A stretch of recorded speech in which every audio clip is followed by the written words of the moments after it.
Bismillahirrahmanirrahim. Assalamualaikum warahmatullahi wabarakatuh. Alhamdulillahi rabbil alamin. Wabihi nasta'inu ala umuri dunya waddin. Wa sallallahu ala nabiyyina Muhammadin wa ala alihi wa sahbihi ajma'in. Amma ba'd. Kita panjatkan puja dan puji syukur kehadirat Allah Tabaraka wa Ta'ala. Pada kesempatan malam yang berbahagia kali ini, kita kembali diberi kekuatan, kesehatan, hidayah serta taufik dari Allah Jalla wa Ala, sehingga kita bisa kembali menghadiri pengajian rutin tafsir kita ini di Masjid Agung Darussalam Purbalingga. Kita berharap semoga Allah Tabaraka wa Ta'ala berkenan untuk melimpahkan kepada kita semuanya ilmu yang bermanfaat, sehingga bisa kita amalkan sebagai bekal untuk menghadap kepada Allah Jalla wa Ala. Amin ya Rabbal Alamin.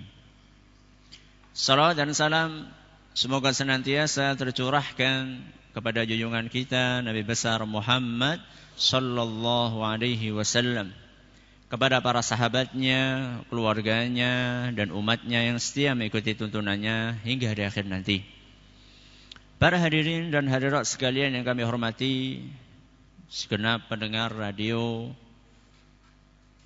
Insani 88 FM di Purbalingga dan sekitarnya, para pendengar radio Roja di Jakarta, di Bandung, di Lampung, dimanapun Anda berada, para pendengar radio Bas FM di Solo Tigo dan sekitarnya, serta para pemirsa Yufid TV yang semoga senantiasa dirahmati oleh Allah Azza wa Jalla.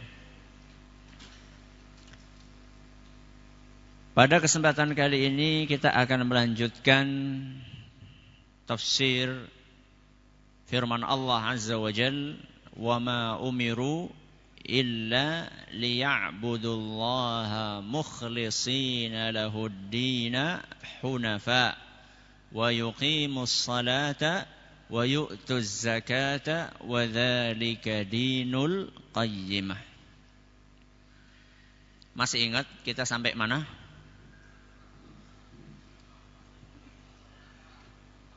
Hunafa wa yuqimus salata. Kita sampai wa yuqimus salata. Berarti sekarang kelanjutannya apa? Wa yu'tuz zakata. Ini yang akan kita bahas pada malam hari ini. Wa yu'tuz zakah, apa artinya? Dan mengeluarkan zakat. Sebagaimana yang telah kita jelaskan pada sekian pertemuan yang lalu, bahwa ibadah di dalam agama kita ada yang sifatnya hablum minallah dan ada yang sifatnya hablum minanas. Contohnya hablum minallah sudah kita bawakan, yaitu dalam firman Allah, wa yuqimus salah. Nah, yang sekarang ini adalah contoh hablum minanas, wa yu'tuz zakah, sebagai bentuk kepedulian orang yang mampu terhadap orang yang tidak mampu. Seandainya ibadah yang satu ini dan ibadah-ibadah lainnya di dalam agama kita yang bersifat sosial, hablum minan nas, itu dipraktekkan oleh umat manusia, insya Allah kejahatan dan kriminalitas akan hilang atau minimal berkurang kalau dipraktekkan. Masalahnya banyak yang belum mempraktekkan. Yang kaya tambah kaya, yang miskin tambah miskin. Kalau seandainya orang kaya di Indonesia semuanya mengeluarkan zakatnya, kira-kira masih ada enggak orang yang tinggal di kolong jembatan? Masih ada enggak anak-anak yang putus sekolah karena kekurangan biaya? Masih ada enggak anak-anak bayi-bayi yang meninggal karena busung lapar? Saya yakin tidak ada, atau minimal akan menjadi sedikit sekali. Zakat bukan hanya kepedulian sosial seorang muslim kepada lingkungannya, tapi zakat juga merupakan bentuk kepatuhan seorang muslim kepada penciptanya. Makanya Allah Subhanahu wa taala di dalam Al-Qur'an memberikan ancaman yang sangat keras kepada orang-orang yang enggan untuk mengeluarkan zakat. Di antaranya di dalam firman Allah Azza wa Jalla, surat At-Taubah. Surat At-Taubah ayat 34 sampai 35. Kata Allah Subhanahu wa taala, وَالَّذِينَ يَكْنِزُونَ الذَّهَبَ وَالْفِضَّةَ وَلَا يُنْفِقُونَهَا فِي سَبِيلِ اللَّهِ فَبَشِّرْهُمْ بِعَذَابٍ أَلِيمٍ. Kata Allah, dan orang-orang yang mengumpulkan emas dan perak. Saya enggak mengumpulkan emas dan perak, Ustaz. Saya mengumpulkan apa? Duit. Sepodo wae. Karena pada zaman dahulu alat untuk jual belinya adalah emas. Makanya disebutkan emas dan perak. Dan orang-orang yang menimbun emas serta perak, kemudian dia enggan untuk mengeluarkannya di jalan Allah, tidak mau menzakatinya.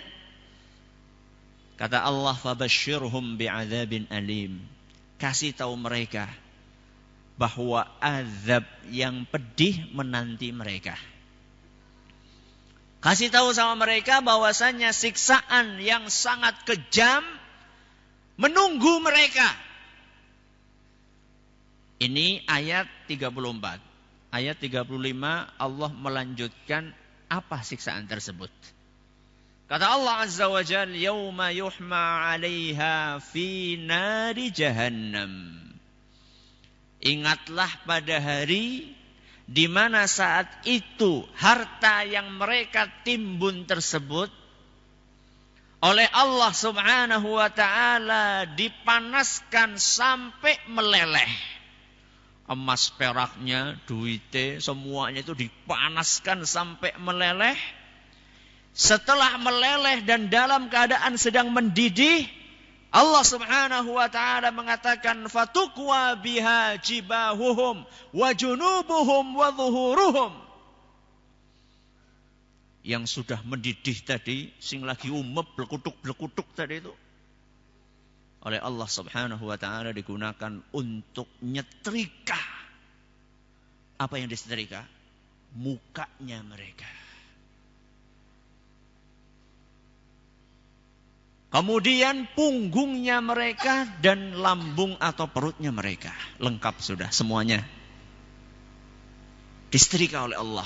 Dilelehkan itu emas, kemudian disiramkan ke mukanya, ke punggungnya dan ke perutnya. Ini siksaan fisik. Siksaan apa? Fisik. Belum cukup. Masih ada siksaan psikologis. Perasaannya ikut disiksa. Bukan cuma fisiknya yang disiksa, perasaannya ikut disiksa. Kata Allah Subhanahu wa taala, "Hadza ma kanaztum li anfusikum fadzuqu ma kuntum taknizun." Kata Allah, ini loh yang kalian dulu timbun ketika di dunia.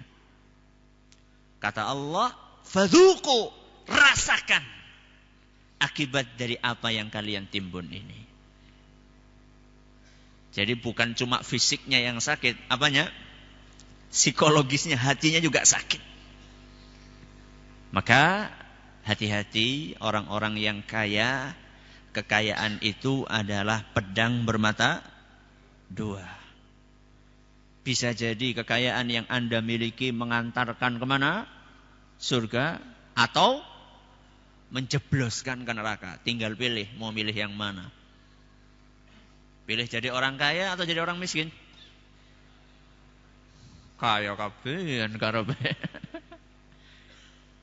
Pilih jadi orang kaya yang masuk surga atau masuk neraka? Masuk surga. Pengennya seperti itu. Saya bukan orang kaya. Ya sudah jadi orang miskin yang masuk surga. Sudah miskin masuk neraka pula. Wis kere ora sembayang maning. Astagfirullahaladzim. Wis kere ora salat maning. La haula wala quwata illa billah. Di dunianya sengsara, di akhiratnya mlebu neraka. Sing paling enak kuwi nang dunyane sugih, nang akhirate mlebu surga. Masya Allah. Siapa yang pengen? Semuanya pengen. Tapi harus dikeluarkan itu zakat. Para ulama ketika menafsirkan ayat wa yu'tuz zakah dan mengeluarkan zakat, ayat ini ditafsirkan oleh para ulama, di antaranya oleh Imam Al-Qurtubi rahimahullah. Kata beliau, maksud dari mengeluarkan zakat adalah membagikan zakat tersebut, mengalokasikan zakat tersebut kepada orang-orang yang sudah ditentukan. Jadi zakat itu aturannya lebih ketat daripada sekedar sedekah. Ya. Kalau zakat itu aturannya lebih ketat, pendistribusiannya sudah ditentukan siapa yang berhak untuk menerima. Maka hati-hati ini yang megang-megang zakat, anak karnaval minta bantuan diwehi duit zakat. Sing bener bae karnaval kok diwehi zakat gimana sih? Zakat itu ada golongan yang berhak untuk mendapatkannya dan itu sudah ditentukan. Makanya para ulama ketika menafsirkan wa yu'tuz zakah dan mengeluarkan zakat, mereka mengatakan maksudnya adalah mendistribusikan, memberikan, membagikan zakat itu kepada golongan-golongan yang sudah ditentukan. Siapakah mereka? Ada 8. Ada berapa golongan? Ada 8. 8 golongan tersebut Allah terangkan dalam surat At-Taubah ayat 60. Surat At-Taubah ayat berapa? 60. Kata Allah Subhanahu wa taala, "Innamas shadaqatu." Sesungguhnya zakat itu hanya untuk. Lihat, Allah di sini mengatakan hanya untuk. Berarti tidak boleh untuk selain 8 yang akan disebutkan. Untuk siapa? Kata Allah Subhanahu wa taala, lil fuqara'i wal masakini wal 'amilina 'alaiha wal mu'allafati qulubuhum wa fir riqabi wal gharimina wa fi sabilillahi wa ibnis sabil. Berapa ini? 8. Saya akan sebutkan satu persatu sekarang. Golongan yang pertama dan yang kedua, lil fuqara'i wal masakin. Golongan yang pertama kaum fakir, golongan yang kedua kaum miskin. Para ulama berbeda pendapat. Ya, fakir ini antara fakir sama miskin yang lebih sengsara yang mana? Apakah fakir atau miskinnya? Sebagian ulama mengatakan yang lebih sengsara ya fakir, sebagian ulama yang lain mengatakan yang lebih sengsara yang miskin. Menurut pendapat ulama Syafi'iyah dan Malikiyah, kata mereka orang fakir, ya, orang fakir adalah orang yang enggak punya harta sama sekali. Atau punya harta akan tetapi tidak cukup untuk memenuhi setengah dari kebutuhannya. Berapa? Setengah. Contoh misalnya, gampangnya gini. Ada orang setiap harinya membutuhkan untuk makan, minum, kebutuhan primer setiap hari 20.000. Untuk makan, minum setiap hari dia perlu mengeluarkan duit berapa? 20.000. Akan tetapi penghasilannya cuma 7.000. Berarti sampai setengah atau tidak? Enggak. Ini menurut ulama Syafi'iyah dan Malikiyah kategorinya kaum fakir. Kaum miskin adalah orang-orang yang tidak punya penghasilan yang mencukupi, walaupun dia punya tapi baru melewati setengah, belum sampai kebutuhan penuhnya. Misalnya dia kebutuhannya 20.000, akan tetapi penghasilannya cuma berapa? 15.000. Berarti belum masuk kategori orang yang cukup untuk memenuhi kebutuhannya. Ini adalah golongan yang pertama dan golongan yang kedua, fakir dan miskin. Ini insya Allah kita tidak akan terlalu banyak karena tidak akan terlalu kaji luas karena banyak yang sudah paham tentang fakir miskin. Yang kedua, wal amilina 'alaiha. Apa artinya? Amil zakat. Amil zakat itu adalah orang-orang yang ngurusi zakat dan ditunjuk oleh otoritas penguasa muslim. Ditunjuk secara resmi oleh pemerintah. Itu namanya amil zakat. Jadi ngamil, yang namanya ngamil itu orang ngangkat dewek, ya. Ngamil sing lantik siapa? Ya lantik dewek ya.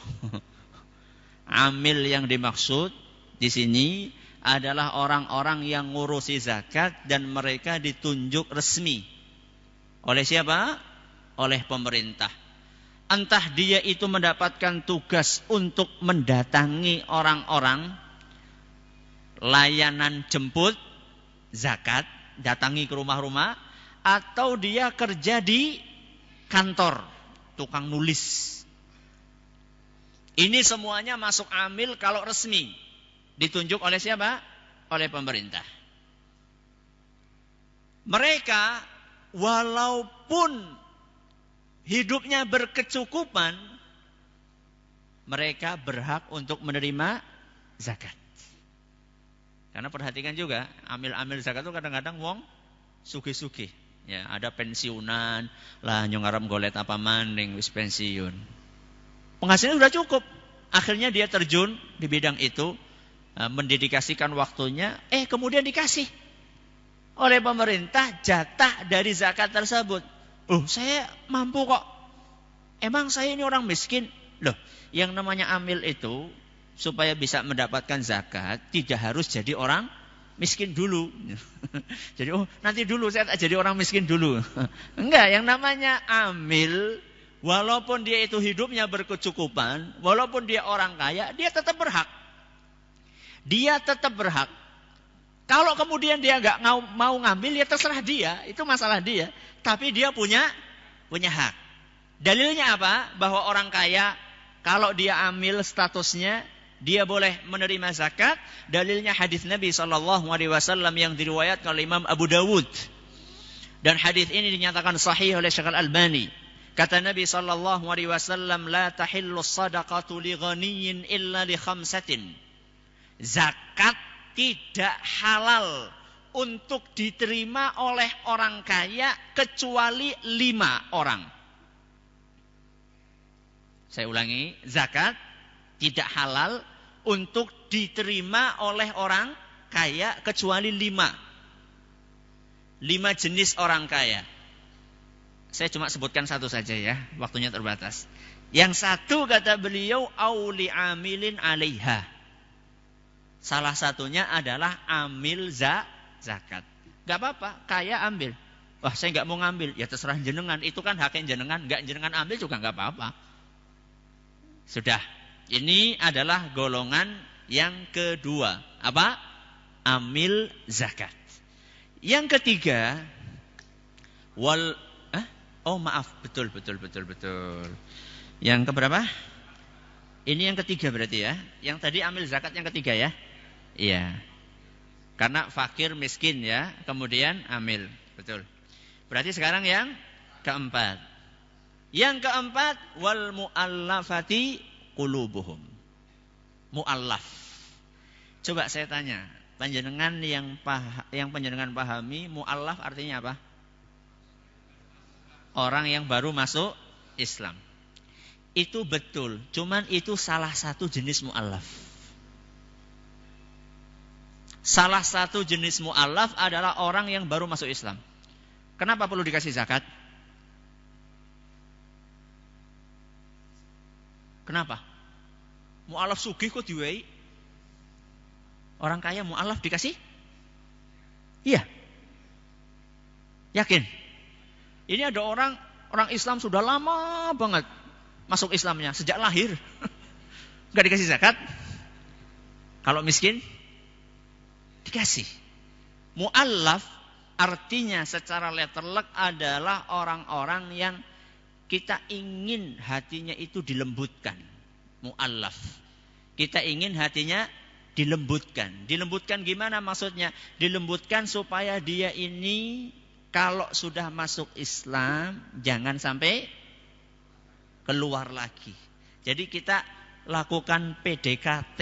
Apa PDKT? Pendekatan, ya. Kita tarik hatinya supaya dia betah di dalam agama Islam. Ini jenis yang pertama, mu'allaf, yaitu orang yang baru masuk Islam, kemudian kita khawatir ini nanti kalau ekonominya sulit, jangan-jangan nanti murtad. Kasih, nggak apa-apa. Ini jenis mu'allaf. Ada mu'allaf yang lainnya adalah orang yang belum masuk Islam. Orang kafir berarti ini. Akan tetapi diharapkan dia ini masuk Islam. Jadi kita kasih supaya dia tertarik masuk ke dalam agama Islam. Dan Nabi SAW praktek hal ini. Ada salah seorang pada zaman jahiliyah namanya Sofwan bin Umayyah. Sofwan bin Umayyah, dedengkotnya orang kafir saat itu. Oleh Nabi SAW dikasih 100 ekor unta. Berapa? 100 ekor unta. Unta si pira regane? Sapi lah, sapi berapa? 17 juta. Berarti 100 ekor unta pira? Berapa? 1,7 M. Allahu Akbar. Dikasih sama Nabi SAW. Orang kafir ini, orang kafir. Misinya supaya masuk Islam. Sudah. Ternyata belum masuk Islam dikasih segitu. Allahu Akbar. Dikasih oleh Nabi 100 lagi. Jadi berapa M itu? 3,4 M. Belum masuk Islam. Ditambahi sama Nabi 100 ekor unta lagi. Berarti 1,7 kali 3. Mana guru matematika? 5,1 M. Nembe mlebu Islam. Allahu Akbar, Masya Allah ini. Ini mu'allaf. Ini namanya apa? Mu'allaf. Nabi itu kalau masalah dakwah enggak petung-petung. Ya, kalau Nabi masalah dakwah enggak petung-petung. Enggak kayak kita. Arab sedekah lah jan rasane si abot temen nggih. Usrek mlebu tangan anak kotak liwat sing metu sing warnane abang. Lah jan jeneng sing abang sing metu lah. Usrek maning metu warnane biru. Lah jeneng sing biru sih. Ndi sing warnane abu-abu.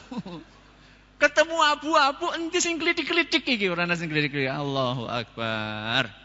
Kalau untuk masalah dakwah, untuk kebajikan ini kita kadang-kadang contoh Nabi SAW. Ini mu'allaf, ya, orang kafir diharapkan masuk Islam. Atau termasuk mu'allaf juga, jenis ketiga ini adalah orang kafir yang menyakiti kaum muslimin, mengganggu kaum muslimin. Dia dikasih zakat supaya enggak ganggu. Itu juga termasuk mu'allaf. Ya mungkin bahasa kita disogok lah. Supaya enggak apa? Supaya enggak ganggu kaum muslimin. Ini termasuk jenis mu'allaf. Ini yang keberapa ini? Golongan yang keempat. Golongan yang kelima wafir riqabi. Yang kelima, betul ya? Yang kelima, wafir riqabi. Artinya untuk membebaskan budak. Ini juga kita nggak akan panjang lebar. karena di negeri kita kayaknya sulit nyari apa? Nyari budak. Yang keenam, wal gharimina. Orang yang terlilit utang. Orang yang terlilit utang ini bisa jadi dia berhutang untuk kepentingannya sendiri, atau dia berhutang untuk membantu orang lain. Ada nggak orang berhutang untuk membantu orang lain? Ada. Dia punya adik misalnya, kemudian dia lihat adiknya sengsara sekali, akhirnya dia ngutang untuk membantu adiknya atau membantu orang lain. Nah, orang-orang yang seperti ini berhak. Kalau terlilit utang, syaratnya dia seorang muslim. Ya, syaratnya dia seorang muslim. Kemudian ketika berhutang itu bukan niatnya supaya dapat zakat. Yang orang utang sing akeh lah, engko ben terlilit utang kok gari meng badan amil ge nyung utangnya akeh banget ya. Nah, jadi bukan motifnya dari awal itu pengen nyari zakat, bukan. Dan juga dia bukan orang yang punya harta simpanan. Utangnya akeh tapi sawahnya ambak. Nah, kalau seperti ini ya dia bisa jual itu sawah. Ini adalah golongan yang keenam. Golongan yang ketujuh, fi sabilillah. Fi sabilillah, terjemahan letterlocknya adalah di jalan Allah. Para ulama menerangkan bahwa yang dimaksud di jalan Allah ini adalah jihad. Jihad, peperangan, perang di jalan Allah. Baik untuk membiayai orang yang berangkat perang, atau untuk menyediakan kendaraan perang. Jadi orang berangkat kan perlu biaya. Biaya ini atau untuk beri kendaraan perang, atau untuk persenjataan, atau untuk bahan pangan, bisa. Ya. Ini maksud dari fi sabilillah. Kalau masjid itu termasuk fi sabilillah atau enggak, Ustaz? Nah, pondok itu termasuk fi sabilillah atau enggak? Sebagian ulama, saya katakan apa? Sebagian ulama mengatakan yaitu termasuk. Karena yang namanya jihad itu bukan cuma dengan pedang, tapi jihad juga dengan lisan, dakwah. Dakwah juga termasuk apa? Jihad. Kata mereka, pesantren pondok itu kan juga untuk jihad menyebarkan Islam. Sebagian ulama mengatakan seperti itu. Kalau menurut saya, kalau nggak kepaksa, ya mungkin tidak perlu ke situ. Ya, kalau tidak terpaksa. Kalau sudah mepet, nggak ada dana lagi, ya menurut sebagian ulama tidak apa-apa. Dialokasikan untuk tadi yang saya sebutkan. Tapi secara asal, fisabilillah maknanya adalah jihad, berperang di jalan Allah. Ini yang keberapa ini? Yang ketujuh. Yang terakhir, wabnis sabil. Apa artinya ibnu sabil? Orang yang kehabisan bekal di dalam sebuah perjalanan. Musafir. Musafir yang kehabisan bekal. Orang yang seperti ini berhak untuk mendapatkan zakat. Perlunya supaya dia punya ongkos untuk pulang. Jadi bukan dia minta zakat, saya minta zakat dong. Saya ini ibnu sabil. Berapa butuh biayanya? Ya sampai ke daerah saya sekitar 50.000. Tapi saya mintanya 1 juta. Loh kok banyak banget? Iya, saya rencananya begitu pulang nanti saya pengen dandani rumah. Loh. Ini maksudnya adalah untuk ongkos pulang supaya dia sampai ke kampungnya, ke rumahnya. Dan syaratnya kata sebagian ulama, dia bepergiannya itu motifnya bukan untuk maksiat. Kan ada sebagian orang bepergian untuk maksiat. Contoh misalnya, bepergian ke Bali untuk melihat apa? Melihat isinya Pantai Sanur, misalnya. Bukan pemandangannya. Ya pemandangan juga, pemandangan yang nggak benar gitu. Kok kehabisan bekal di sana? Nggak berhak. Kalau niatnya untuk maksiat. Terus yang apa Ustaz? Niatnya yang boleh adalah orang yang bepergian karena untuk urusan ibadah atau urusan dagang atau urusan sesuatu yang halal, boleh-boleh saja, mubah. Misalnya menengok anak belajar, kuliah, atau tujuannya ingin ketemu kolega bisnis. Ini kan sesuatu yang bukan maksiat. Ya, pokoknya kalau tujuannya maksiat maka dia tidak berhak. Inilah tafsir dari firman Allah Subhanahu wa taala, wa yu'tuz zakah. Sebelum kita buka pintu pertanyaan, saya ingin menyampaikan pembahasan tentang permasalahan yang lagi hangat sekarang dan sering ditanyakan baik lewat SMS maupun telepon maupun lewat WhatsApp dan yang semisalnya tentang puasa Arafah dan Idul Adha. Apakah kita ini puasa Arafahnya hari Jumat atau Sabtu? Idul Adhanya hari Sabtu atau hari Ahad? Maaf yang SMS biasanya saya jawabnya cuma ringkes tok. Ustaz, ini kapan puasanya? Hari anu. Karena kalau SMS itu bukan media untuk berpanjang lebar. Ya. Kalau berpanjang lebar ya seperti ini. Kenapa kok bisa terjadi perbedaan? Para ulama untuk menentukan puasa Arafah minimal ada 2 pendapat. Pendapat yang pertama, barometernya, ukurannya adalah tempat, alias aktivitas jamaah haji di Mekah. Itu kira-kira seperti itu. Jadi kita ngelihatnya Mekah. Wukufnya kapan? Berarti lihat orang wukuf di Arafah. Kalau kayak gitu berarti ngikutnya ru'yahnya orang Mekah.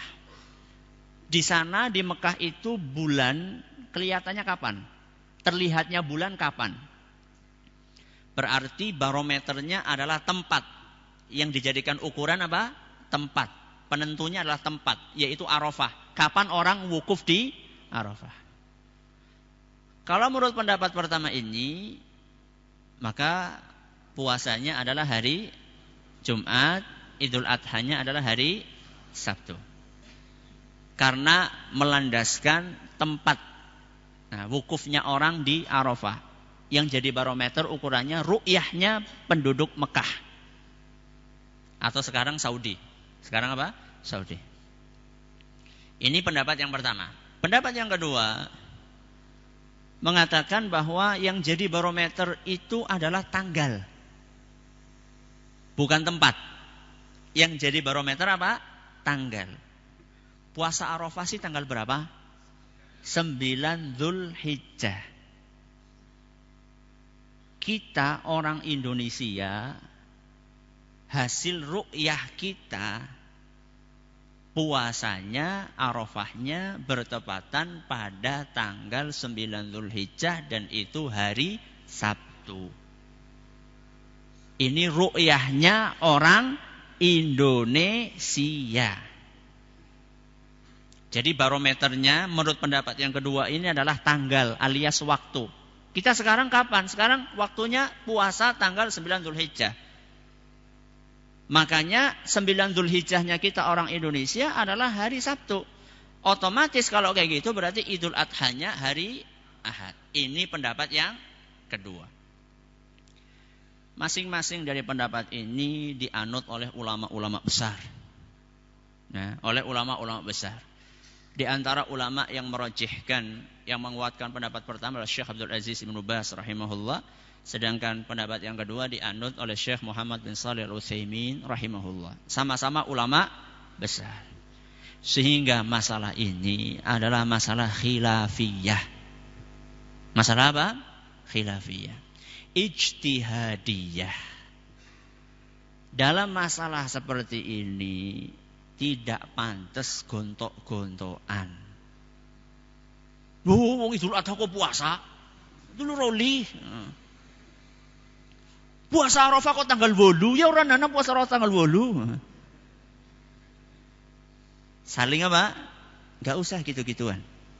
Ya, karena ini adalah masalah ijtihadiyah, masalah khilafiyah. Tapi yang ingin saya ingatkan di sini adalah para ulama walaupun mereka berbeda pendapat, akan tetapi mereka tetap sepakat untuk menjaga prinsip persatuan. Walaupun mereka beda pendapat, mereka tetap menjaga prinsip persatuan kaum muslimin. Makanya dari itu, seyogianya antara dua pendapat itu kan saya harus milih kan, mana yang kira-kira lebih kuat menurut pandangan kami. Kalau saya cenderung kepada pendapat yang kedua. Saya lebih cenderung kepada pendapat yang kedua. Gampangane puasa Arafah dina 1, kemudian Idul Adhanya hari Ahad. Loh, kenapa Ustaz? Alasannya pertama, Nabi SAW bersabda di dalam sebuah hadis yang diriwayatkan oleh Imam At-Tirmidzi, dan hadis ini dinyatakan sahih oleh Al-Albani. Kata Nabi SAW, as-sawmu yawma tasumun, wal fitru yawma tuftirun, wal adha yawma tutahhun. Kata Nabi SAW, awal puasa itu adalah mengikuti orang-orang di negeri kalian. Mereka puasanya kapan? Alias hari puasa Ramadan itu di mana seluruh kalian menjalankan puasa. Seluruh kalian, penduduk negeri kalian kapan puasanya? Wal fitru yauma tuftirun, Idul Fitri adalah melihat kapan penduduk di negeri kita, di negeri kalian itu beridul fitri. Wal adha yauma tudahhun, dan Idul Adha itu adalah mengikuti kapan orang-orang di negeri kita, di negeri kalian itu beridul adha. Nah, sekarang negeri kita Saudi apa Indonesia? Indonesia. Negeri kita adalah Indonesia. Ini dalil yang pertama. Dalil yang kedua adalah sabda Nabi SAW yang diriwayatkan oleh Imam Muslim. Kata Nabi SAW, man kana lahu dhibhun yadhbahuhu. Barang siapa yang sudah menyiapkan hewan kurban. Fa idza ahalla hilalu dzil hijjah fala ya'khudhanna min sya'rihi wala min adfarihi syai'an hatta yudhi. Barang siapa yang sudah punya hewan kurban, maka janganlah barang siapa yang sudah memiliki hewan kurban, kalau sudah masuk hilal bulan Dzulhijjah, kalau sudah kelihatan hilalnya bulan apa? Dzulhijjah, maka janganlah dia mencukur rambut atau mencukur kuku, memotong kukunya sampai dia menyembelih. Larangan buat mereka yang akan kurban untuk mencukur rambut atau memotong kuku. Kapan? Kalau sudah kelihatan hilal bulan Dzulhijjah. Berarti di sini Nabi SAW mengaitkan perayaan Idul Adha dengan ru'yatul hilal di negeri kita. Dan menurut pendapat yang lebih kuat bahwa waktu kelihatannya hilal dari satu wilayah ke wilayah yang lain itu apa? Beda-beda. Loh, waktu sholatnya beda. Ya. Ini dalil yang kedua. Dalil yang ketiga, sebuah kaidah atau argumen yang ketiga, sebuah kaidah yang disebutkan oleh para ulama bahwa di dalam masalah khilafiyah hukmul imami yarfa'ul khilaf. Keputusan pemerintah sebagai pemutus penentu mana pendapat yang akan dianut. Jadi sekarang ada berapa pendapat? Ada 2 pendapat. Masalah khilafiyah atau bukan? Khilafiyah. Dalam masalah khilafiyah, kalau pemerintah kaum muslimin sudah memilih salah satu pendapat, maka seyogianya ini menyelesaikan perdebatan, perselisihan, perseteruan, semuanya manut sehingga terjadilah syiar persatuan di antara kaum muslimin. Kira-kira lebih bagus mana? Rame satu hari atau mandan rame karo mandan rame? Satu hari rame kan apik. Ya, semarak dan ini syiar, ya. Di antara hikmah disyariatkannya Idul Fitri dan Idul Adha antara lain adalah untuk menunjukkan persatuan kaum muslimin. Di antara hikmahnya seperti itu. Nah, sekarang kadang-kadang antara satu kampung sama kampung yang lain berbeda. Padahal cuma beda apa? Beda kampung. Malah kadang beda RT. Loh, hilalnya berarti beda ya? Oh, serumah malah beda. Para ulama yang mengatakan hilal itu masing-masing wilayah punya hilal, artinya punya apa? Waktu terbitnya bulan. Itu mereka mengatakan wilayah.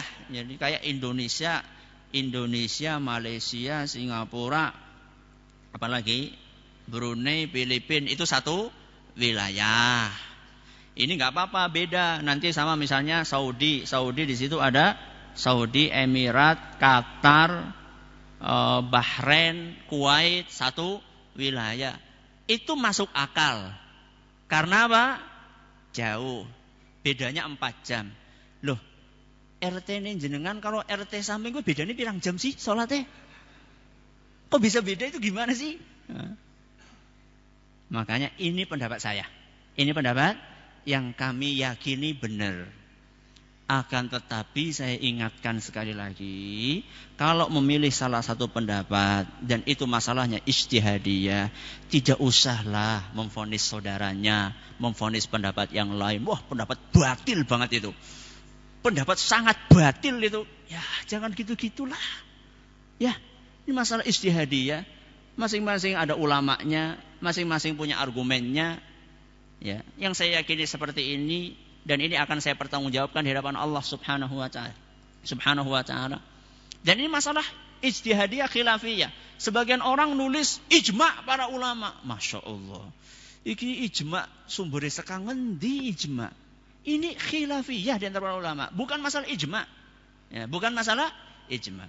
Maka mari kita berusaha untuk mendewasakan diri kita di dalam menyikapi permasalahan-permasalahan khilafiyah yang masing-masing tentunya punya dalil, masalah ijtihadiyah yang masing-masing punya dalil. Sekali lagi saya sering ingatkan bahwa legowo atau lapang hati ini tidak di setiap perbedaan pendapat. Tidak di setiap jenis perbedaan pendapat. Kalau perbedaan pendapat antara tauhid sama syirik, ya, antara sunnah dengan bid'ah, antara taat dengan maksiat, ini kita harus tegas. Tapi dalam permasalahan yang masing-masing punya dalil, ada ulamanya sama-sama muktabar, ya kita harusnya berlapang dada. Tidak apa-apa memilih pendapat yang kita pandang kuat, tapi janganlah kita menjelek-jelekkan saudara kita. Ini yang dapat kami sampaikan. Pertanyaan-pertanyaan yang masuk insya Allah akan kita jawab setelah sholat isya. Kita akan bacakan beberapa pertanyaan yang telah masuk. Yang pertama, apakah masjid-masjid boleh mendirikan lembaga zakat, infak dan sedekah atau lazis? Kalau boleh, apa konsekuensinya? Amil yang tadi saya sebutkan harus mendapatkan penunjukan resmi dari pemerintah. Bisa jadi memang lembaga pemerintah, artinya didirikan oleh pemerintah, atau lembaga didirikan oleh warga atau penduduk atau masyarakat atau ormas, akan tetapi mendapatkan legalitas dari pemerintah. Di negeri kita ada namanya Baznas. Ada Baznas. Ini yang resmi ditunjuk oleh pemerintah. Ada ormas atau lembaga swasta yang membuat seperti badan amil zakat dan dia sudah mendapatkan legalitas, dan itu memang ada undang-undangnya, ada syarat-syaratnya. Jadi kalau Anda pengen mendirikan, silahkan diproses saja untuk mendapatkan legalitas. Tapi kalau misalnya belum mendapatkan legalitas, maka status Anda sebagai semacam panitia saja. Sebagai semacam panitia yang membantu orang-orang yang punya kelebihan uang untuk mendistribusikannya kepada para mustahik. Maka saat itu posisi Anda bukan sebagai amil, tapi Anda sebagai wakil dari pemilik harta. Nih saya bantu kamu. Kalau seperti ini berarti dia tidak berhak untuk mendapatkan jatah dari zakat tersebut.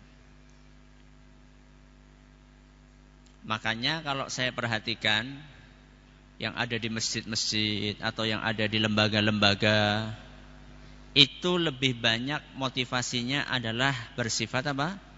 Sosial. Bukan sebagai pekerjaan utama. Kalau saya perhatikan seperti itu. Dia pagi harinya kerja, sudah punya pekerjaan, entah itu sebagai pegawai negeri atau dia punya bisnis apa, kemudian dia ada waktu di sore harinya, malam harinya untuk ngurusi yang seperti ini. Maka kalau Anda posisinya seperti itu, maka Anda tidak dianggap amil. Ketika tidak dianggap amil itu bukan berarti tidak dapat pahala.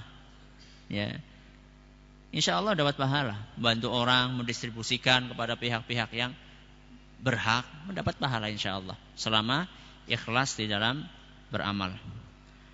Apakah gaji yang diterima setiap bulan wajib dizakati 2,5% meskipun uang tersebut digunakan untuk kebutuhan sehari-hari? Gaji itu termasuk mal, berarti nanti hitungannya adalah zakat mal.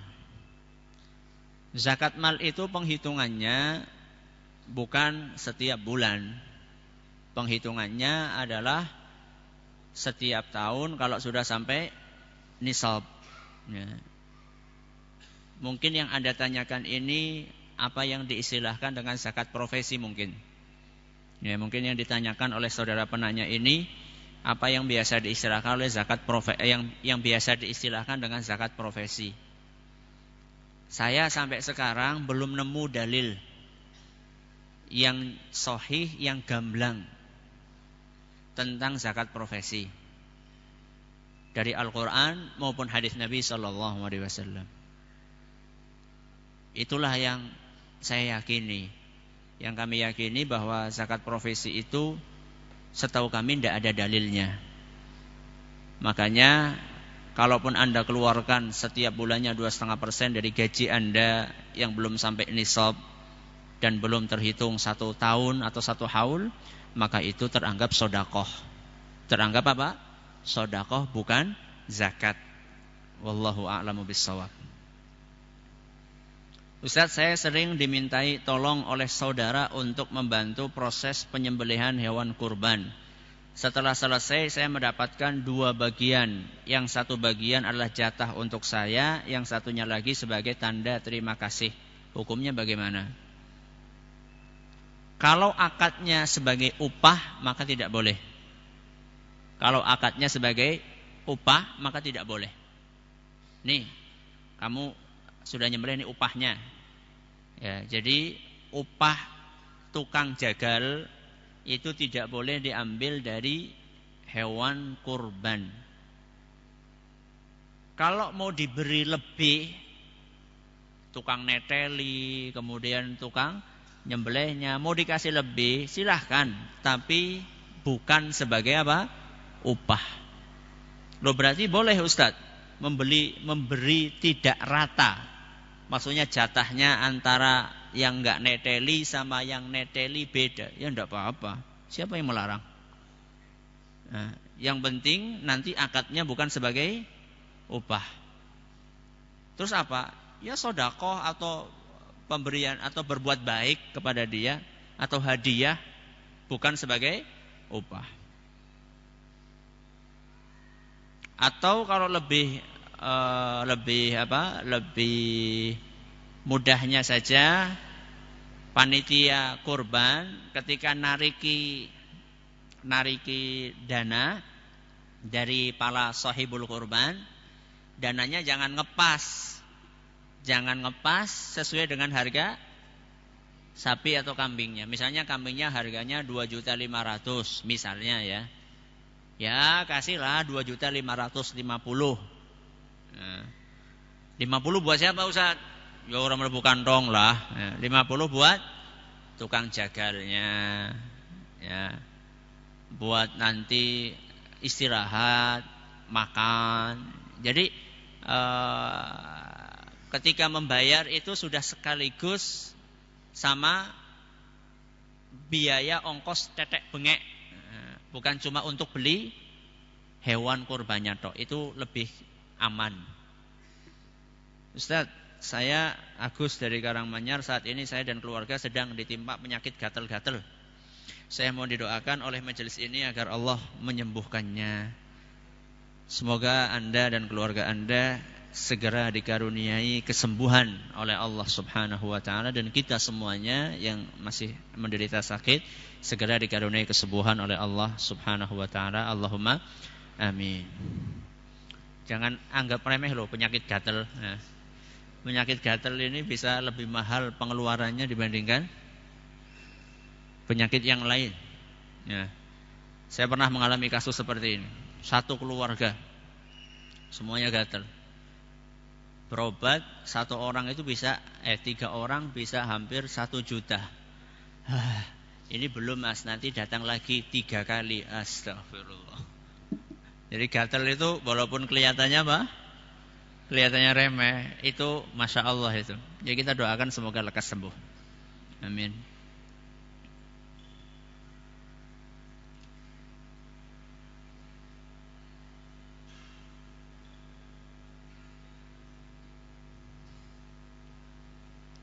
Ustaz, kalau perbedaan dalam penentuan hari Idul Adha termasuk perkara khilafiyah, apakah perbedaan dalam penentuan Idul Fitri termasuk khilafiyah juga atau tidak?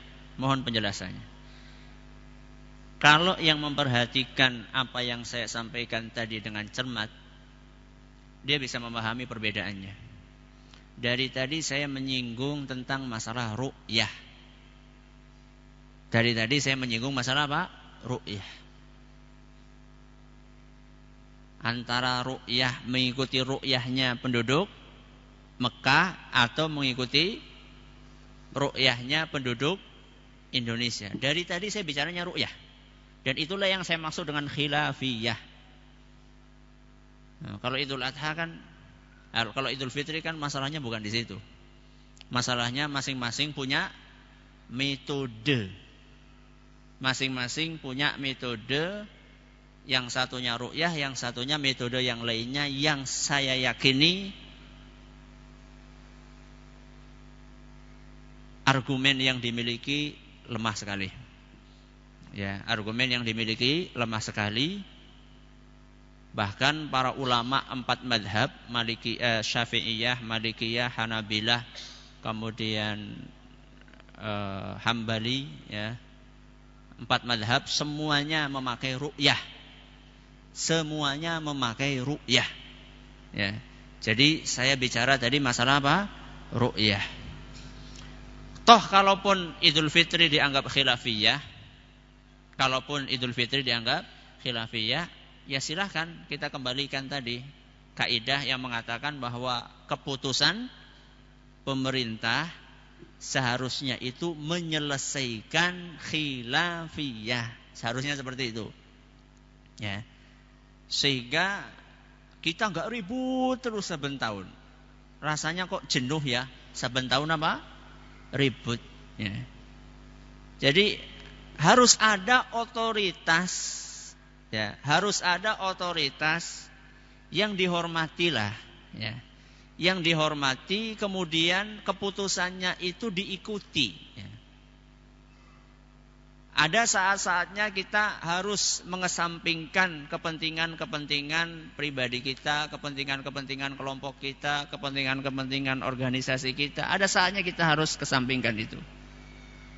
Kita harus tetap menjadikan persatuan kaum muslimin ini sebagai apa? Sebagai tujuan utamanya. Untuk mencapainya dengan cara-cara yang disyariatkan di dalam agama kita. Sudahlah, kita ini sudah terlalu lama untuk apa? Gontok-gontokan dalam masalah itu. Ayolah kita berusaha untuk apa? Berusaha untuk membuat hati kita lapang, ya. Kita kesampingkan itu, yang penting kita itu bisa bersatu di bawah keputusan pemerintah yang memang keputusannya berdasarkan dalil. Ya. Jadi ini bukan termasuk mentaati pemerintah dalam perbuatan maksiat, bukan.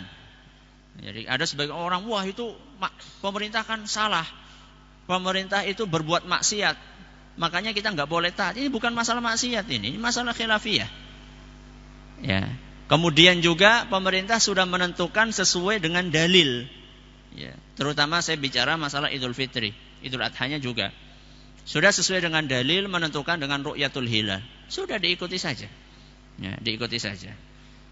Dan kadang-kadang saya sedih, ya. Kadang-kadang sedih ada sebagian orang yang pengen mengikuti hal tersebut diintimidasi, ya, diintimidasi, ya, dicecer kemudian dipojokkan. Ya Allah, subhanallah, nggak usah gitu-gitulah ya, nggak usah perlu pakai cara-cara intimidasi seperti itu. Nah, kita bersikap legowo, kita kedepankan persatuan di antara kaum muslimin. Ini yang insya Allah akan lebih bermanfaat